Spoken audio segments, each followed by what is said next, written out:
Now I've got a thing for fat grips. They're more comfortable for bigger hands and also help with hand numbness on the trail.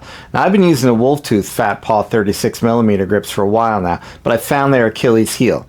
They don't do too well with crashes. Kinda sucks, but the foam tears up. Let me show you. Here we go, right here. Look at that, one crash, hit the dirt, and yeah, tore them up. A little disappointing. What are you going to do? So I'm looking for a new set of grips, something that's maybe a little more durable, but still kind of fat. That's where these Ergons come in. They're the GA2 Fat Grips, and you can see they are, you know, they look a little fat. I mean, it even says fat right there. Look at that. F-A-T. Well, not as fat as the Wolf Tooth. These are 34mm, and they're still fatter than standard grips, which typically are around 32mm. But they're fat enough to cut down on numbness, and they still feel pretty good. I mean, they're also more traditional, and the rubber seems like it should hold up better on the trail than the foam did. Now, time will tell after a couple of crashes, but they feel great on the bars and on the trail.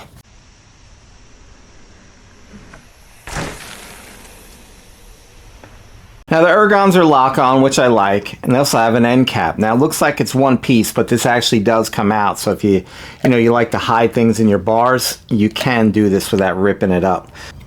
Instead of traditional like rubber cap, this is a hard plastic cap. So you can still get your handlebar, hidey stuff in there, or use the cap. And you know what I like about this plastic one? You can actually get this off the bar, unlike the Wolf Tooth one that I pretty much had to destroy. Here's the Wolf Tooth end cap. This thing was, it was really on there. I mean, it ripped off, and I had to put a screw in it, had to use a wrench. I mean, it was like impossible to get out, which really sucks. So, I mean, the plastic cap on the Ergon, it's a little bit better. Let's do a little quick comparison about the fatness, right? So again, 34mm, Wolf Tooth 36mm, and you can see, yeah, I mean, you know, it's 2mm of difference, right? I mean, you can't even look, can't see it. Now let me also show you a standard size grip, some ODI grips. These are the dreadlocks, nice foam. These are kind of my go-to grips, but they're only 32mm. And you can see, you know, a little bit of a difference there, right? You know, grips, they're very subjective. I mean, you should try out a bunch and see which ones you like. If you got a good bike shop near you, you can actually go hands-on. I mean, definitely do it. Chances are all of these are going to be better than the grips that came on your bike stock. So if you got big hands, you're looking for a little bit more comfort and something that's a little bit more durable than the Wolf Tooth, I mean, so far, the Ergon GA2 Fats are pretty good. Now here's something I think you're going to appreciate if you work on your own bike. Now this is a tool you definitely should have. Whether you're changing shocks or just servicing them, this is so much easier than any other method you might have devised, including the one I did. Now what I'm talking about is, how do you get out this little bushing right in there? Sometimes you need to replace it. So let's say you're putting a shock on a new bike, or it's an old shock, new bike, new shock, old bike, whatever. Sometimes this isn't going to match up to the diameter of what's going on your rear suspension, and you're going to have to replace this, right? I mean, it doesn't happen too often, but it does happen. Because if you don't, because it's a little loose, it's going to rattle. You're going to hear it, and it's going to annoy you. So this thing right here is a rear shock bushing removal tool, and it's kind of neat. It's kind of like a headset press, right? It's kind of the same idea, right? You're kind of pressing it out. You can see it comes with two different sizes there, depending on which way you turn it. So that's probably for RockShox or Fox, you know, or any of the other brands. Chances are it's going to fit. It's kind of universal, but surprisingly they are off just a little bit, enough to rattle. Now my old way of doing this was to find a socket that fit right in that hole, just enough to catch that bushing, and then I'd put it on a vise, put it on there, and I'd pound the crap out of it with a hammer. And you know what? I mean, it kind of worked. I mean, not the best idea, but I've kind of been doing it for a long time, and I didn't even know this thing existed until I looked on Amazon. So it's a cool little tool. See, it's got a little window in there so you can see when the bushing comes out. It's got a double-sided bearing right there and two washers with channels, and you put this in there in your shock, and then you tighten this, and then it slowly pushes that bushing out. Let me show you. There, we're going to see which one fits better. Oh, is it that one? Yeah, it looks like that one. Looks like so that one's a little loose. So See this one, that one is good, and it's still gonna go through.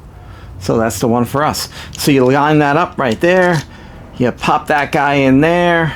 Your little washers going on here and the bearings. So I got the washer and the bearing set. Again, it's a cool little bearing. You see that?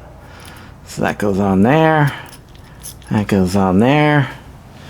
And then you put this guy on there.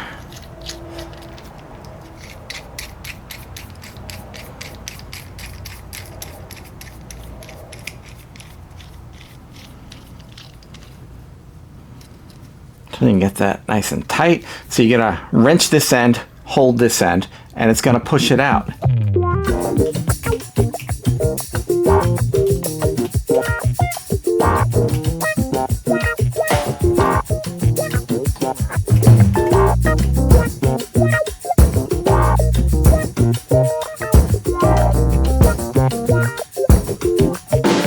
That's a lot easier than banging on this thing with a hammer, and you know, you probably shouldn't be banging on it with a hammer anyway. So if you find yourself working on your bike a lot and messing with those rear bushings more than once, you're gonna know how much of a pain in the butt it is. You should maybe consider picking one of these up. It's pretty cheap. Do you ever have your kid try to sneak by the car in the driveway only to wind up hitting the car with the bars? Yeah, I have. I've been there. So that's where these come in. These are sort of like motorcycle bar ends, but they're hard rubber meant to protect the bars and your car, house, boat, whatever. They're pretty easy to install, and they work a lot better than hoping the rubber end of the grip stays on because, well, on a kid's bike, those things never do. That bike is gonna hit the ground more than mine on the trail. What's up, guys? So here we go, Bumpy. Let's take a look at him. So it's kind of like a hard rubber. It's not that hard. I mean, it's soft, but it feels like it's pretty durable. Feels kind of like a skateboard wheel. You pop it in your bar, and then you turn this, and then you can see it spreads out, locking it in there. Now, how does it work? You know what? It works pretty well.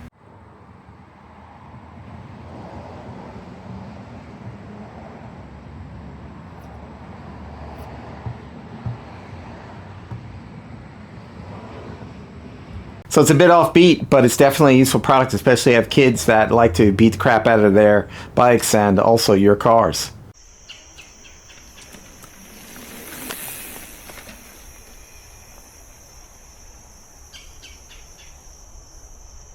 Next up, we got a bike pump holder. Yeah, I mean, it's a pretty simple thing, right? It will hold your pump on your bike using the bottle cage mounts, and you can still put the bottle cage over that, which is great. Now, I'm using this a little bit differently than you might use it. I mean, I'm using it for a selfie stick. You see, we got it right here.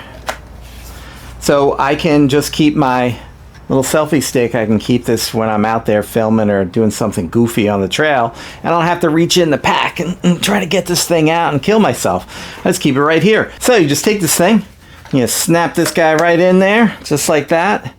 Then you use this little elastic thing in there, and yeah, Bob's your uncle. I've been using this thing for a couple months now. It does not come off. It actually holds on pretty well, and it actually does hold a pump. I mean, it's a little bit fatter, so kind of like a fat pump. You can probably put a flashlight in there, and you can probably put a banana in there. I mean, I don't know why you'd want to put a banana in there, but you probably could. All right, I wouldn't suggest putting a banana on here. Kind of ruin your snack, but it does hold the selfie stick and a pump pretty well. So if you're in the market for something like this, yeah, it works out great, and it's pretty cheap, which is, pretty awesome. All right, guys, so a couple interesting products, one damaged banana, and I'll see you guys out on the trail.